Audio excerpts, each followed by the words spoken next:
We are live. Hello, everyone. Welcome to The Show Must Go On line. Today's guest is Erin Black of Backstage Bazaar. How are you doing today? I'm great. Thank you so much for having me on. Thank you so much for coming on. It's always so nice to talk to fellow theater people and also expand, the costume designer and maker like that. It's so interesting to really go beyond like the actor or writer and see like how everything gets made, and we will get all into that. Great. Yeah, you don't realize how many people it takes to put up a show, right? Exactly. And then when you start talking about it, you realize just how even more stagehands there are. And then you talk about a show like Avenue Q that really is this marriage of actors and stagehands and these characters. And so let's start at the very beginning. A very good place to start. What got you into all of theater? Tell us like your origin story. Oh man. Well, I mean, I've always loved to make things. As a kid, I liked to draw and paint and, think of something in my head and figure out how to make it a reality. I taught myself how to sew with my mom's sewing machine when I was in elementary school, much to her chagrin of pins dropping in the carpet and fabric scraps being scattered all over the house.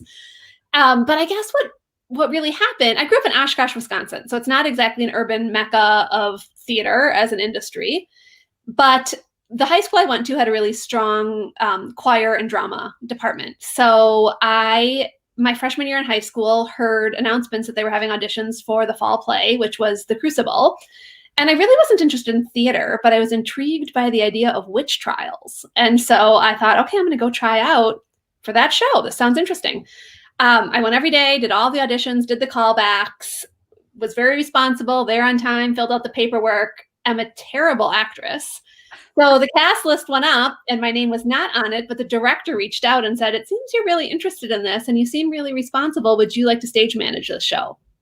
Had no idea what that meant at the time, but agreed to be involved in the process. And through the course of that show, all my friends were the theater kids. So when it came time for the spring musical in high school, again, I did all the auditions. I'm even a worse singer than I am actress. So I definitely did not find my name on the cast list, but there had been a sheet of paper saying, if you aren't cast, would you be willing to help check a box? And I had checked, I would help paint posters or sew costumes. And so the two moms at that high school who had done costuming forever got super excited. They said nobody has ever checked the box to help with costumes before in all of our years. Called me up. Once they knew I knew how to sew, they were like, that's it. So they taught me tons. I was involved. I realized that theater people are the greatest people, that all of my friends did theater, and that it's kind of a magical experience to be involved in the collaboration of putting up a show. So when I went to college, I declared a major of education, but in my first week on campus happened across a sign on the bulletin board in my dorm that said the costume shop had a work study position available. Ooh. And I thought, that's amazing. Like, you can make money doing this thing I've done. So I really ran to the theater and applied for the job.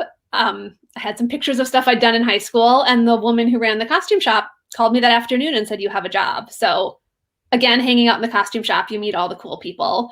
And pretty quickly, all of my friends were the theater kids again.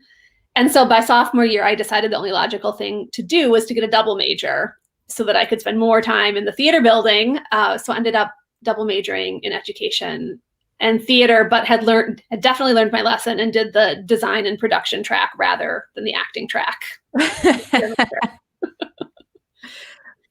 That is such a great story. Wow.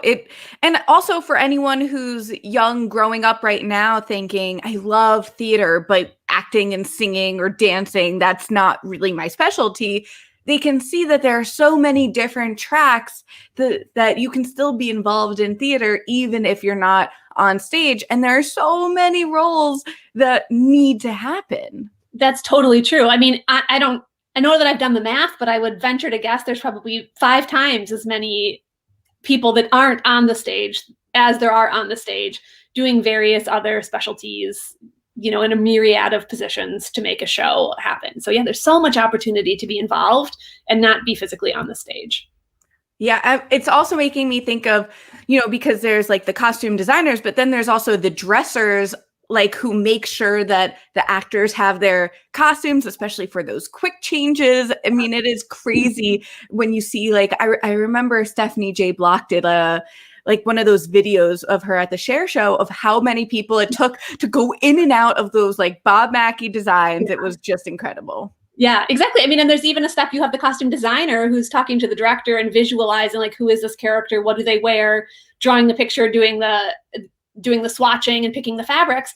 But then you have the people in between that and the dressers. You have these amazing costume shops and drapers and stitchers and craftspeople and milliners who are making the hats and making the corset and the undergarments and creating these magical garments before they even get into the hands of the dressers on Broadway who are doing, when you see videos of those quick changes, it's like magic, really.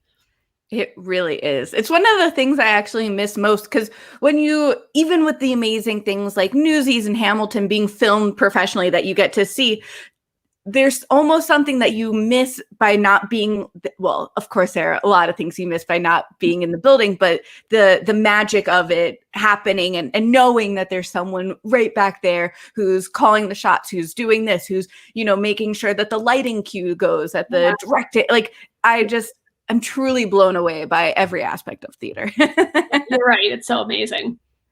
So let's talk about some of the theater experiences and beyond that you've been involved with. I'm just gonna list a few things that I wrote down that I think are so impressive. So we've got the Muppets, Avenue Q, Sesame Street, got the Lion King and Willy Wonka on Broadway, and 3 daytime Emmy Awards. Which we can see. Yeah, I've been so lucky. I never thought growing up in the middle of Wisconsin that you could make your living doing what I did as a hobby. So I feel so fortunate that 20 years into living in New York, I have, but also that I've gotten to work on television and on movies and, in theater and on Broadway. It's really, I've been blessed. I've worked with amazingly talented people on really exciting projects. Are there any specific memories from any of those experiences that pop out to you? Oh, man. Well, I guess, so a good story for people that are watching this that don't, like you say, you really have to step back and think. You watch it and you see the magic and you get wrapped up in the story and you don't think how did this actually happen? So a good story, I worked on the Muppets, the more recent reboot, and that introduced the new Muppet Walter. And Walter needed to wear a little light blue suit to match his human, Jason Segel. So the human designer designed the suit and had it made, and it was beautiful, and then sent us a picture. And it's well, here's what he's wearing. Walter needs to match. Well, needless to say, you can't go to Target and find the small puppet suit aisle and buy that. So we had to look at a picture and say, well, this is scaled for, whatever, 6'2" human. Now we have this 22-inch puppet. We need to make it look like the same suit. Find fabric that matches. It had, of course, it was beautifully detailed. So it had little piping around all the edges. We'll scale that down to, less than quarter scale and try to pipe those tiny little edges in the pocket. So that all fell onto my lap. And then the part you don't think about is Walter doesn't just need one of those suits, because at some point he gets dirty. So he needs the dirty suit. At some point, the puppeteer is going up in through the bottom of him. So the suit has to open, down at the bottom. At another point, they're filming him dancing and the legs kicking. So the puppeteer has to go in through the back of the puppet. So we need a third suit where the opening for the puppeteer is in the back of the suit. So, 2.5 weeks of my life was spent on tiny little suits for that puppet Walter, for whatever that is, 2 or 3 scenes in that movie. You really do start to see the levels of detail and all of the layers that go into making something like that. I'm so glad you shared that story. It brings me so much joy. I should also mention that I went to the University of Maryland, go Terps, and I'm a huge Jim Henson and all things Muppets fan. Amazing. Yes. That's where it all started. Exactly. Yeah, I have a few famous photos of me with Jim and Kermit they have the statue outside of Stamp, and you take your big photo there. So any story revolving around the Muppets or how they get made is really it's this part of my heart that doesn't always get to, come through. But anytime I learn more, I get very excited. Yeah, it's pretty magical. I mean, I too, like, I grew up watching Sesame Street as, like, my parents were strict on TV, but that was one thing they let me always watch. And so I've done some pretty exciting things, but probably the most starstruck I've ever been was the first day I went onto the set for Sesame Street and thought, like, I can just walk into Mr. Hooper's store. Like, I can be standing in Mr. Hooper's store. Like, this is a thing in my life now. It was pretty amazing.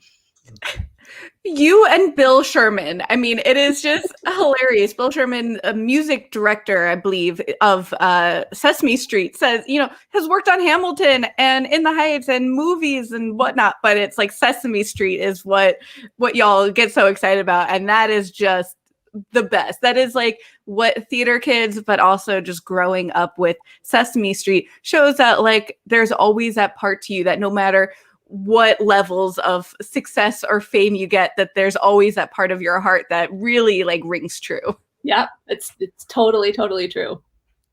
Amazing. So now that we've gotten a little bit more of your backstory, let's talk about what you've been doing during the pandemic.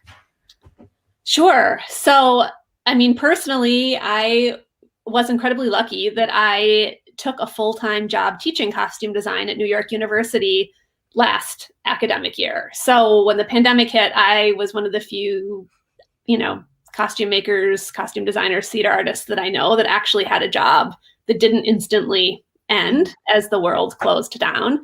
So I've been fortunate to be able to continue doing that, but I saw that was not the case for so many people that I knew. I mean, I last year had 6 costume design students graduate from NYU, six really talented individuals. And I'd spent the year thinking, this is amazing. This is my first year here. They get to graduate. I can connect them with people I know in the industry. These 6 people are really going to work.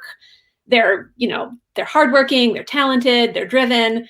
And then, of course, a month and a half before graduation, the world shut down. And even those professionals that I was hoping to connect them with aren't working. But I was super inspired by seeing the resiliency of those students who just pivoted and thought, well, okay, I'm obviously not going to go get a job in theater right now, but I did tons of drawing and painting of set models. I'm going to do house portraits for people. And so I'm going to start an Etsy shop where you can commission me to paint your house. Or costume rendering is my strength. I'm going to do individual costume renderings of you and your kids in your fantasy life or for your live action role-playing game or whatever it is. But then also seeing industry professionals that I know have worked on Broadway for 25 years, starting to do the same thing, that I actually thought, all right, I need to take a moment and realize how lucky I am and see if there's a way to help. And so what I've really been doing is starting a sort of like way to try to help, a thing to do to connect people, theater lovers who want to sit in that audience again as soon as it is safe to do so, with a way to help the theater artists that need help to weather this storm so that that magic can happen again, which is how Backstage Bazaar was born. I love that. It's really like the theater mindset of, well, I'm lucky to have what I have right now, so where else can I look and how else can I help? And that's really beautiful, especially during a pandemic where the world turned upside down and so many people lost their jobs and lost so much, that for this birth of something new to really like help and connect artists with their fans is really beautiful. Well, thank you. I mean, that is, I think, what theater people do best, right? Like theater, if you're the kind of person who cares about yourself and wants to be alone and make something beautiful, you aren't going to be a theater person. Theater people are about community. It's about collaboration. It's about, how do we work together to make the thing more amazing than either of us could individually? And I think when times get tough, the theater community bonds together. And so I saw a little like window of help. All these people had a side gig and were, making really cool things. And that was spending money or change in real life, but suddenly their side gig became their main gig and they were paying rent and supporting their families with these crafts. So Backstage Bazaar is really just a virtual marketplace that connects individual theater artists' online stores so that folks that would rather put their money towards a costume designer or a props maker or a director than Target or Amazon have a way to shop and support those artists. That's beautiful. I mean, people who watch this series or who know me know that I obsessively talk about how much you should support small businesses and support your friends. I mean, so much of the jewelry I'm wearing, this is from Scenery. And, you know, it's just because there's probably someone out there who's doing a similar thing, if not better, because it's personal. And then, you know, you also usually get either a personalized card or something that like, you know that this is helping them pay rent. You know that this is going towards real life things and not just like, oh, here's an extra $1 billion. Exactly. It's totally true. I mean, yeah, it serves both purposes because whoever you're giving the gift to isn't going to get the same thing from somebody else or see the same thing on their friend when they go to the party wearing that. Like you're sure it's a unique and special gift. And you're just so sure your money is doing actual good rather than like being pumped into some sort of crazy economy where the regular person doesn't see any of the benefit.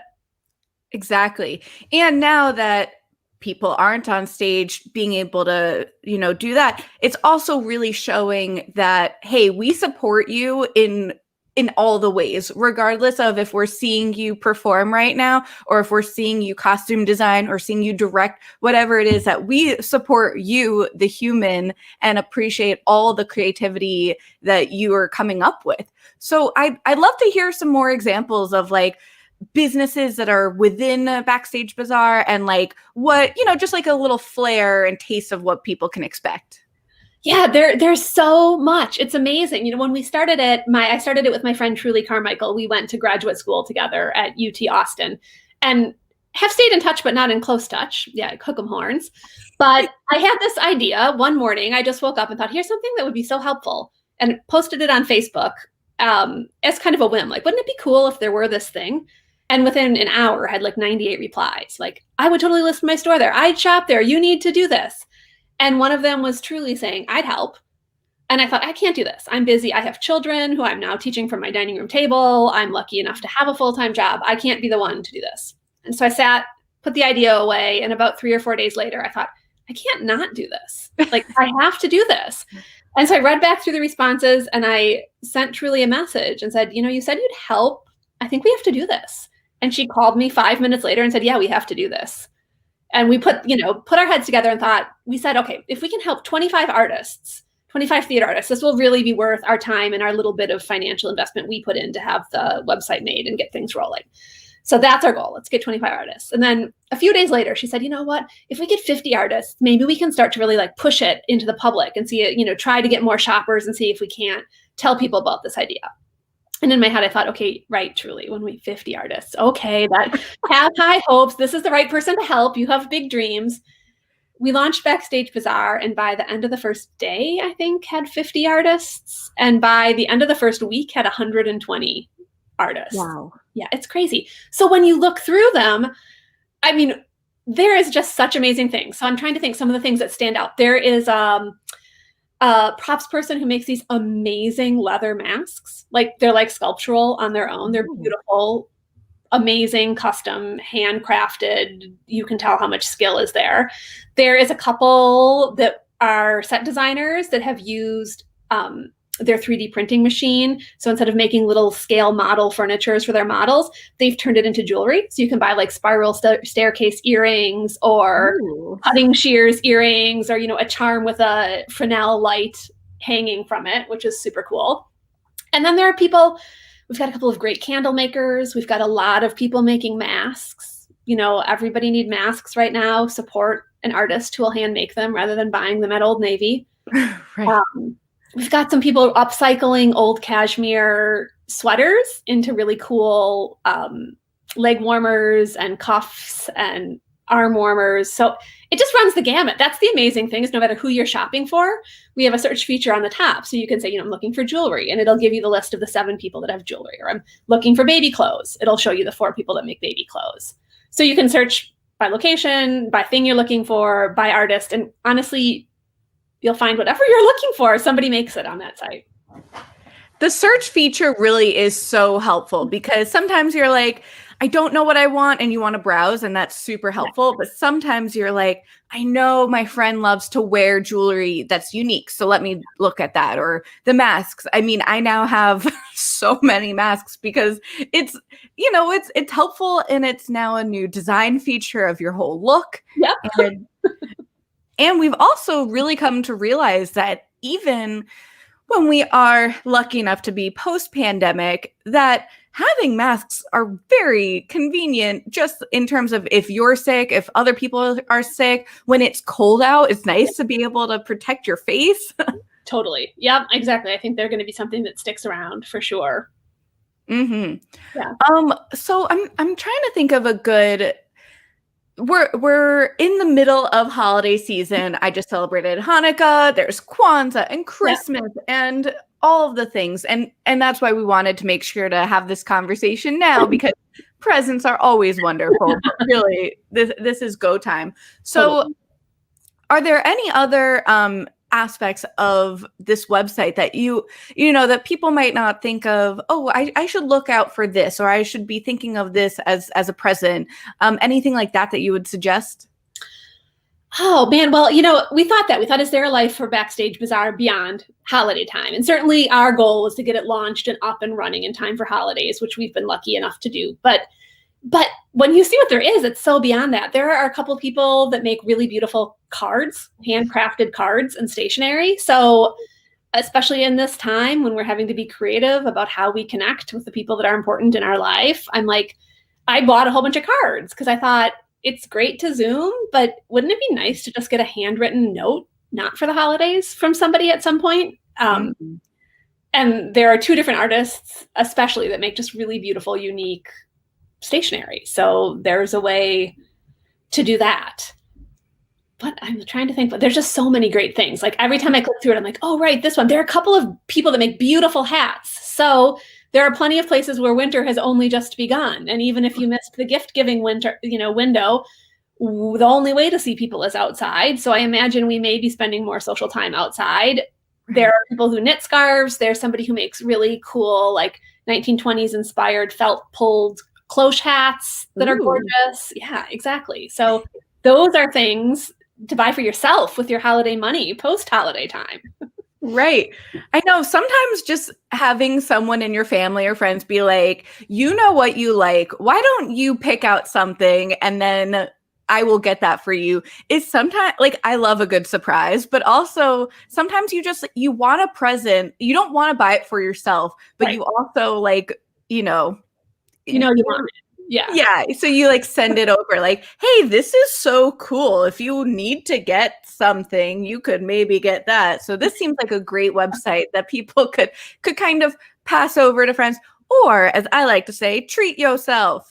Yeah, it's totally true. Well, and how many people, especially because we can't go out and shop in stores the same way we did, or like usually in the holiday time, you can go to all those cute little holiday markets and craft conglomerations, and you can get those really unique individual things. That's missing this year. So I'm guessing a lot of people are giving gift cards and just cold hard cash in ways they haven't before. So I think there are probably theater lovers who are going to get a check and don't, put in your bank account. That's fine and responsible. But buy yourself something really fun first with part of it, right? So this is a great place, like you say, look and pick something yourself that you wouldn't just get every day, but you'd be excited to treat yourself to. I miss walking through those places in Times Square, or, at Bryant Park and in Union Square, and I was like, Union Square, Union Station, that's DC. Yeah. But those were really my favorite things because unique presents. I'm with the Broadway Makers Alliance, and so many of them are, doing these amazing works. Yeah, absolutely. No, and that was great. Once we connected with others in the Broadway Makers Alliance too, we've now got some cross-pollination. So some of the folks from that are also posted on Backstage Bazaar, which then has caused me to look more into Broadway Makers Alliance. And it just reminds you again what an amazing community the theater community is and how much we look out for each other, with these kind of organizations. Yeah, it's also making me think of that, sometimes people say, oh, well, you're a theater reporter, so why would you have another theater reporter on? And it's like, well, because we do different things. We have different target audiences and we connect with different people. And it's the same thing with anything. People who make jewelry or cards or costume designs or little 3D printer things. Everyone has their own flair and own taste. And that's why it's beautiful to see small businesses and sole proprietors and all these people who do their unique things connecting, is that it only makes you stronger because it makes you think of new things and it gives you new connections. And I just say the more the merrier. Yeah, 100%. I absolutely agree. Like, cooperation is so much better than competition. It gets everybody further in the end, really. Yeah, that is so true. So let's talk a little bit about Lila Tove Monsters. Tell us about it.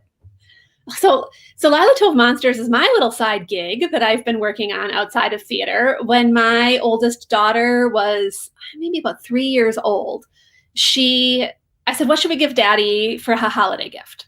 And she said, well, we should give him a monster. And I said, what do you mean give him a monster? She's like, yeah, I drew a picture of it and now you have to help me make it real. And of course, because of my work with Henson and as a costume designer, our garage is filled with bins of foam and fleece and fur and feathers and buttons and all sorts of crazy stuff. So she drew her little 3-year-old picture. She said, we're going to make it real. We grabbed fabrics from the garage and we sewed this like rough hewn little monster. And she said, this is a good monster. It's going to keep Daddy, happy and safe. He's going to love it. Give it to my husband, who says, we should sell these. And I said, you're crazy. Nobody wants a monster made by a 3-year-old except for that 3-year-old's father. A couple months later, I was doing a neighborhood craft fair and I'd gotten a table. And Lila was about the age where I thought, okay, it's good for her to learn about money and how to handle money responsibility. So she said, I want to make something and sell it too. So I said, okay, I'll put a little table in my booth for you.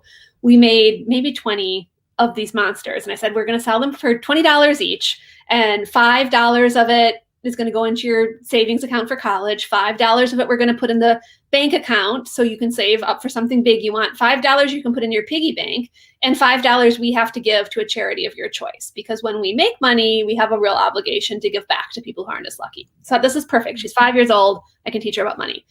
And then I quickly emailed all my friends, right? Please, dear God, buy one of these monsters. She at least needs to sell a couple of them. Come to this craft fair. I'll pay you back later. Just buy a monster. And within the first couple of hours, we'd sold out of monsters, not to the people I'd planted and begged to come buy them. So I thought, as much as I pains me to say it, my husband was right. So her name is Lila, and in Hebrew, Lila Tov is the words for good night. So it became a logical thing to call them Lila Tov monsters. They're good night monsters. So they keep those scary monsters out from under your bed or out of your closet. And one thing led to another. We sold them at a couple of craft fairs. Somebody we knew worked at the Jewish Museum on Fifth Avenue, and the gift store there found out about us and called and said it's really hard to find sort of Jewish themed gifts for kids. And as much as we don't you don't have to understand the Hebrew meaning of Lila Tov to like these monsters. It's an added bonus that makes it fit into that niche audience. Mm-hmm. So they started selling them, and pretty soon they were selling them more quickly than Lila and I could make them at home.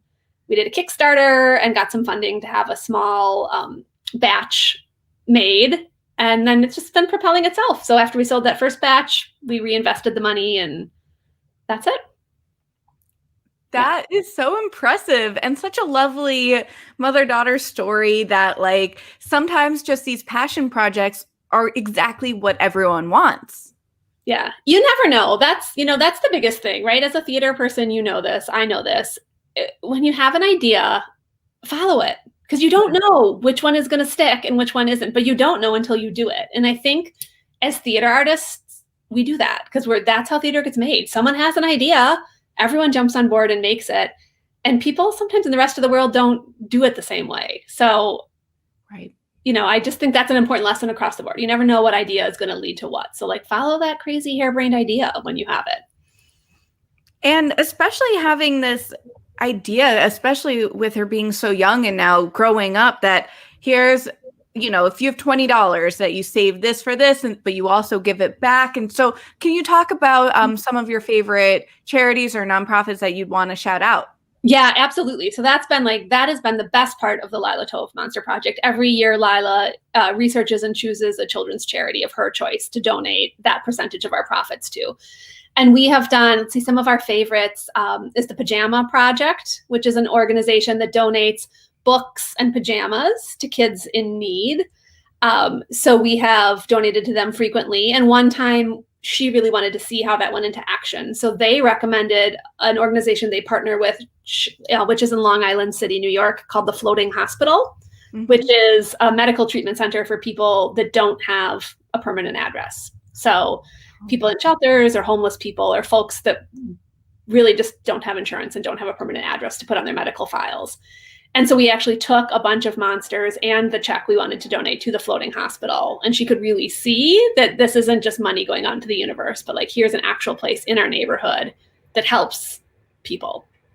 So yeah, those are two of the best. We've also done, there's an orphanage in the Ukraine that raises children and educates them that my brother-in-law, Lila's uncle, is involved in. So one year we sent monsters there and a check, and it's been great to see all of the amazing things, charities that you can donate to and ways that people are helping. And what's so beautiful about that is it's not just the money aspect, but donating the monsters themselves, that kids who are sick or who are experiencing homelessness, that having something like that they can hold on to, that was made with love, that was made from a personal connection, really can make such a big difference. Yeah, I think you're right. I hope so. That's the hope and the goal. Yeah. As a quick anecdote, my dad had a lot of health issues growing up. And so as a young 6-year-old in the hospital, having like a plush dog or a plush whatever. And then he started this company called Shoulders, where he like paid it forward and like made little characters, that kids in hospitals could really hold on to. And he's told me many times that was like really important to have to him, because you can feel so lonely. I mean, all of us can feel so lonely these days, but especially if you're going through something tough like that. And now, especially if you're experiencing that and you're in a hospital or you're in a homeless shelter and there's COVID, and so there's social distancing, having a monster, having a little someone to be with you that you can interact with is really, really beautiful. Yeah, thank you. That one of Lila's classmates this past year, for his mitzvah project, for his bar mitzvah, he as a child had also had to have several overnight testing things done in hospitals, and remembered how scary that was to have to be hooked up to a machine and spend the night in the hospital. And so for his mitzvah project, he wanted to leave care packages for the kids who were going to have the same sort of overnight testing at the hospital he'd gone to several times, and raised money to buy Starbucks gift certificates for the parents, and then asked if he could buy some Lila Tove monsters from us. So we, of course, did a wholesale deal and worked it out. But he donated all these amazing care packages to the hospital for the kids.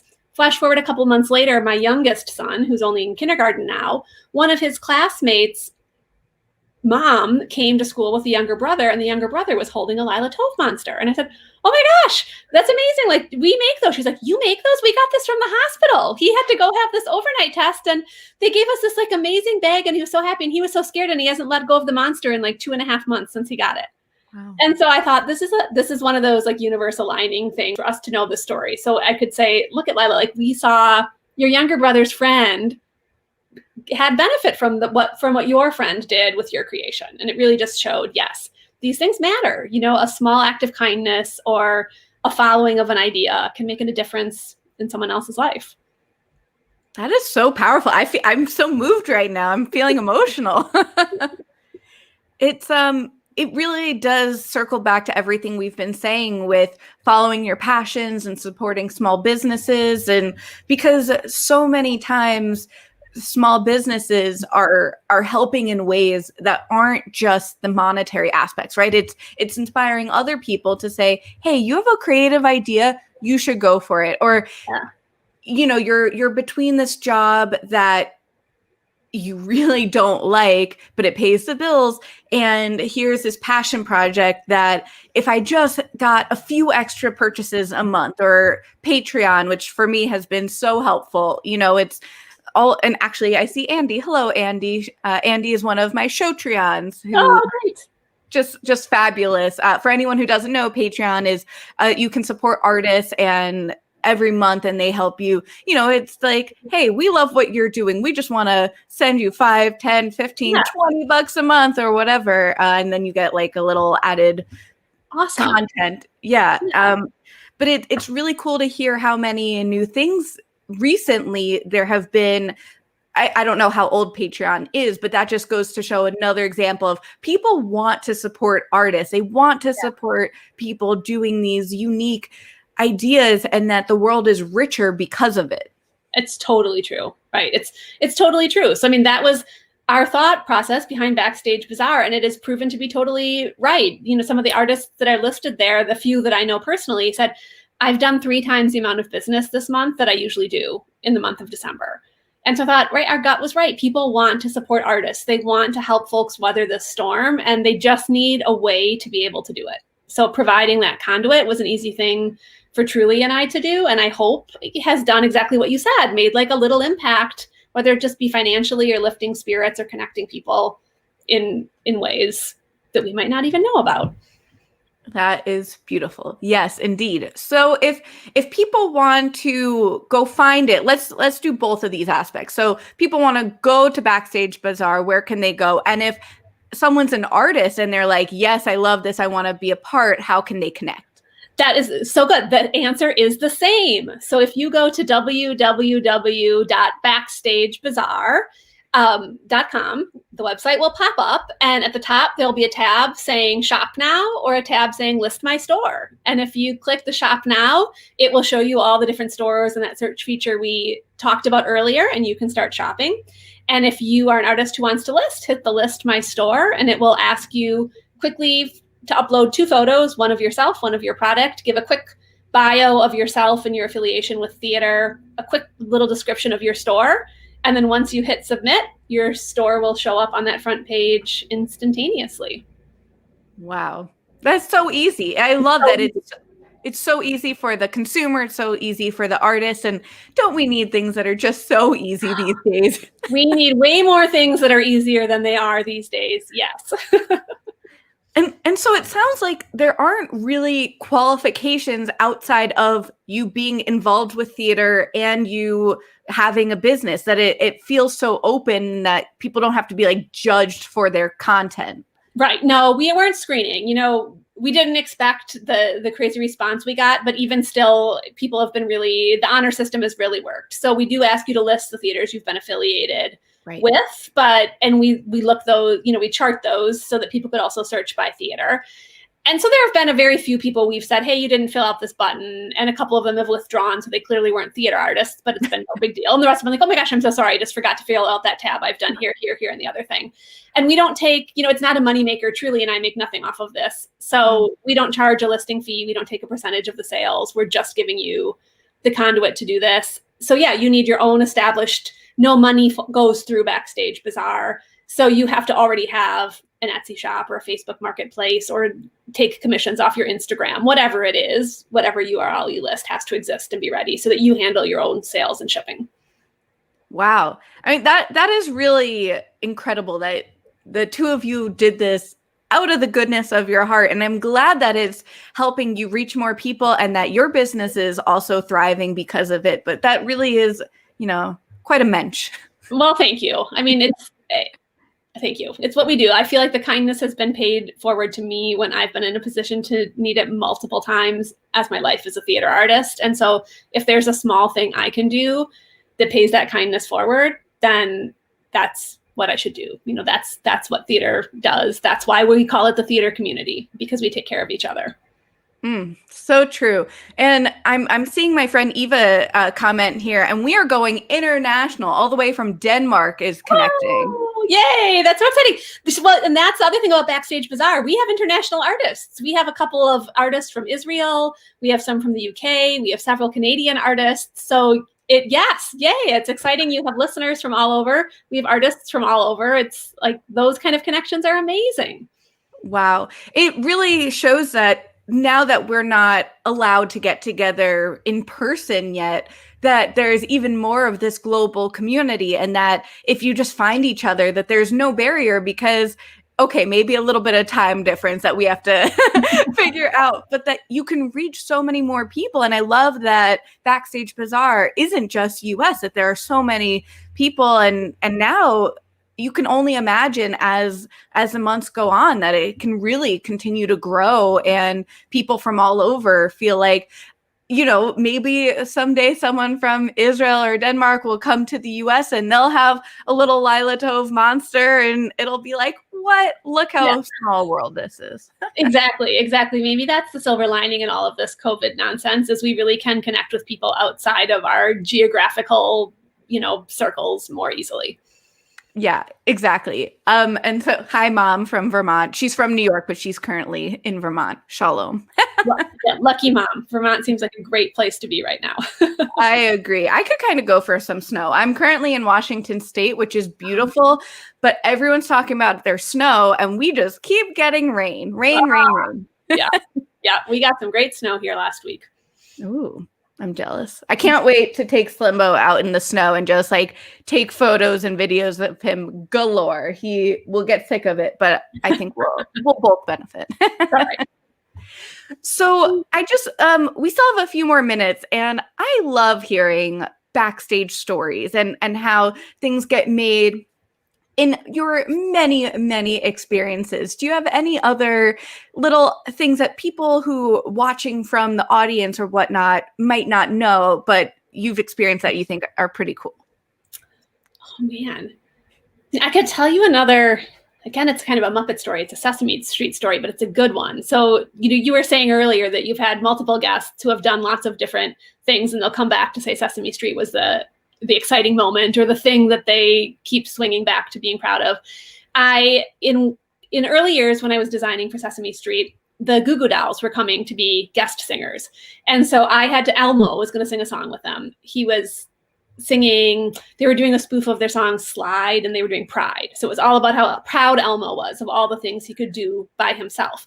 And so my directive was to dress Elmo as though he would fit in with the Goo Goo Dolls. So I did all my research on what do they wear, and the lead singer always had this beaded necklace and a sort of satin coat and leather pants. And so I made Elmo little leather pants, and I did the same sort of necklace. And I brought him to set that day, and I was carrying him in and setting him down. And meanwhile, we'd gotten tons of notes saying big stars tomorrow. They have 2 hours to get the whole take done. Please don't ask for autographs. Please don't ask for photographs. Let them do their job. If you're going to be on set, stand away, be quiet, don't bug them, basically. We're lucky to have these big stars, stay away. So I'm carrying Elmo in to put him down to do his bit with the Goo Goo Dolls. And I hear people coming in behind me, and hear them being oh my God, that's him, right? That's amazing. I can't believe it. Blah, blah, blah. This is so exciting. And I thought, okay, other people are just as excited as I am that they're about to see the Goo Goo Dolls. And then I turn around and they're wait, where did he get that outfit? And I realized it was the Goo Goo Dolls saying that about seeing Elmo coming into a set. So I said, oh, I made it. They're he's I have a necklace just like that. And I'm I know, that's why he's wearing that necklace. So he says to his assistant, go get it. It's out in the truck. I'm not wearing it right. Go find it. I need to match Elmo. So the assistant runs out, and after a whole notice about don't bother them. There's 2 hours. We have to get the take done. We're sitting on set waiting for the Goo Goo Dolls to make sure they're dressed appropriately to match Elmo before we tape. And I just thought, all right, this is pretty much what it's at. I just met the Goo Goo Dolls, and they're more impressed by being on Sesame Street and meeting Elmo than I am by meeting them. Yeah. Oh, that makes me so happy. That is such a good story. And it also shows that even when you're really famous, that people appreciate when you appreciate them, and you notice the small gestures, the same necklace. Yeah. That's perfect. Yeah, I was floored that he was so invested in touched that I bothered to look at what he wore and make it match, and then so invested in the idea that he's we can't start shooting until I'm wearing that necklace. That is so great. And then, talking about Avenue Q, which ran for Ever. Yeah, I think it's 16 years on and off Broadway, basically consecutively. I think they like only had a very short time in between the Broadway and off Broadway run, but those have now become so iconic. Yeah. Can you talk about working on those? Yeah, I mean, that's exciting. So it's the puppet community, the Broadway community is really small. The puppet community is even smaller. So I saw several of the puppeteers that work on Sesame Street also were involved in Avenue Q. So my very first involvement was just as an audience member for a staged reading of it in the basement of a church in Midtown on the East Side, well before anybody else in the world had heard of Avenue Q. And I remember thinking, this is hilarious, so funny, like something I'd be happy to be involved in. But I had just moved to New York City. I didn't know people well. And so flash forward a bit when they were going to do their first off-Broadway run, and Rick Lyons, who's amazing, designed the puppets and was handling all of that, needed help with the costumes. And so we had worked together tangentially on a couple of projects, and he got my name and contact information and said, hey, will you do this little project? It's super low budget, but I'm hoping there's a life after this. You know, I can pay you a little bit, and then we hope we're going to build more of these. And I thought, this is when you're new in the city, this is what you do. Like, it's not about the money, it's about the connections. Yeah, I'll do it. So I made all the costumes for all the puppet costumes for that first off-Broadway Vineyard run. And then as it moved to Broadway, some things were reimagined and redesigned and needed to be rebuilt. And then we had to build doubles of things because there were so many shows a week. And so I did some more of that, and then it went on tour and I made some more. And so, yeah, like going from the very first hilarious staged reading on to, working for Rick for very little money turned into working for Rick for great money and a project that took us through several years together. And yeah, a show, I was so excited because right before it closed, my daughter, I did this all before I had kids, but my oldest daughter was finally old enough that I'm like, I can actually take her to Avenue Q now and sit in the audience and watch it with her and be like, this was it several years of my life before you came into my life that I worked on this show. Wow, that's so neat. I love it. I actually saw the closing performance of Off-Broadway recently, and I got to like cover it as a journalist, and it was just like you could see the family that it's been together for so long. That really, really impressive. Yeah, no, absolutely. I mean, it's amazing. And both Stephanie DeBruzzo and John Tattaglia are people that I've worked with a lot on Sesame Street, and I know from other projects as well. So it's just like, it's exciting when you see your friends have that kind of success. And I remember Rick saying, I'm trying to think, was it the Smithsonian that they now have one of the, Yeah, they have one of the puppets there in their archives. Yeah. So cool, right? That is really, really neat. This is also making me think of Fergie L. Philippe. He is currently in Hamilton on Broadway and loves puppets and like is getting all into it. And I just love, I didn't know, I have to be honest, until like I saw Avenue Q, I didn't realize what a puppet community there was, even though I love Sesame Street and I love the Muppets. I just, I figured, okay, there are some cool puppets and that's a thing. But now, especially after chatting with him, I was like, oh, this is a thing. And I just love hearing more and more the creativity that goes into designing it and then clothing them. That is just brilliant. So cool. Yeah, it's very fun. I mean, who thought? I didn't have a life ambition to be like the costume designer for the puppet stars of New York City, but it's such a word of mouth industry. You do that project once and then someone's like, oh, she can make puppet costumes. I'm like, don't tell them really anyone could make puppet costumes. I'm like, just keep thinking it's really specialized and I'm the one you need to have. It's fine with me. I'm trying to remember who the other people were, but on your NYU like bio, it was like dressed famous stars and it's like human celebrities. And then it also says like Kermit the Frog. Yeah. Figure when you have to write those really official documents, you should throw in some lighthearted humor, right? Yeah, I think Antonio Banderas was the big one. I did some work on Spy Kids, on the very early Spy Kids movies back when I was living in Austin. Wow, that's pretty cool. So, okay, where can everyone find you on social media and Backstage Bazaar? Because we want to promote both of them. Amazing. Thank you. Yeah. Well, Backstage Bazaar, like I said, is www.backstagebazaar.com online. If you follow Backstage Bazaar just as it is on Instagram, we've got that as well. Personally, Erin Black or Erin Slattery Black, if you want to follow me on Facebook or Instagram. Though I will admit I'm like not a huge social media person, so you might be sorely disappointed by what you find there. But there'll be the occasional surprise. And then look through the Backstage Bazaar artists, because tons of them have their own Instagram sites as well that are way better at it than I am and have some really amazing content. So like, I promise you, you can find some extra cool people to follow if you do a little browsing there.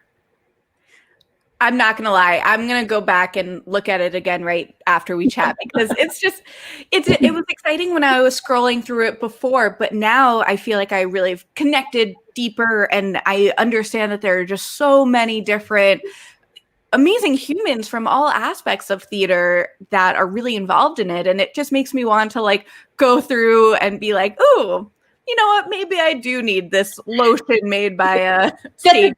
That's why we had them include their bio. Because sometimes you read those bios, you're like, I don't even have a dog, but I definitely need a dog bandana now. Like,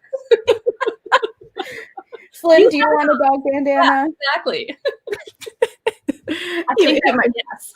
Yeah, his eyebrows raised. He's like, are you going to dress me up again? I did a little Hanukkah photo shoot where I put a Hanukkah, do I have it right here? I put this Hanukkah tie on him. Oh my gosh.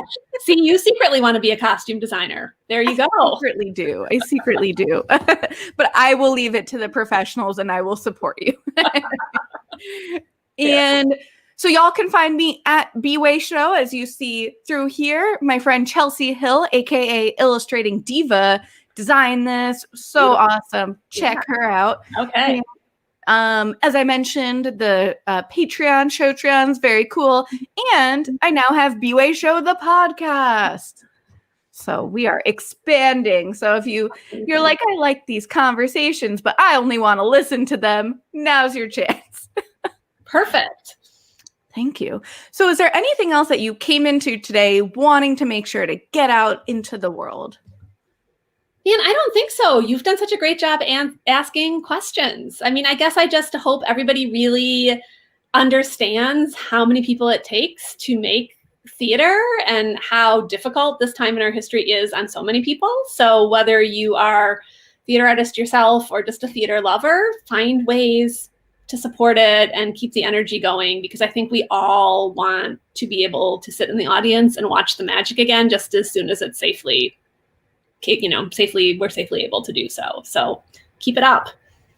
Yes, l'chaim to all of that. Thank you so much for coming on the series today. I really appreciate it. Oh, thank you so much for having me. It's been really great to talk to you. Thank you. And thank y'all for watching. I hope y'all have a very happy holiday season.